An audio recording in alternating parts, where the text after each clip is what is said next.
برادر اگر کل باشد چی؟ مثال موه داره گره میزند سرش را. آدمان کل را چگونه ناکام میکرده باشه ابلیس؟ عذر زیاد اگر زیاده روی کرده باشم. این در زیر حدیثی که امام بخاری و مسلم روایت کردند، پیامبر صلی الله علیه و سلم گفتند که وقتی که انسان خواب میکنه شیطان آمده بر قفای سرش 3 بند میبندد.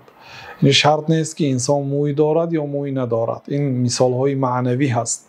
یعنی شیطان آمده بر پشتی انسان 3 بند میبندند تا وقتی که انسان سحر خیست و ذکر الله کرد 1 بند گشوده میشه، طهارت کرد 1 بند دیگر گشوده میشه، نماز خواند 1 بند دیگر گشوده میشه و آن روز بردم و با غیرت از خواب میخیزد. اگر همین کارها رو نکند یک انسان تنبل و با یک نفس طبیعتی خیره بیدار میشد. در زیر همین حدیث همین سوال نوشتیان. مقصد اگر مو نداشته باشدم همین گونه شیطان بر پشتی سرش 3 بند میبندد. شرط نیست که مو داشته باشد.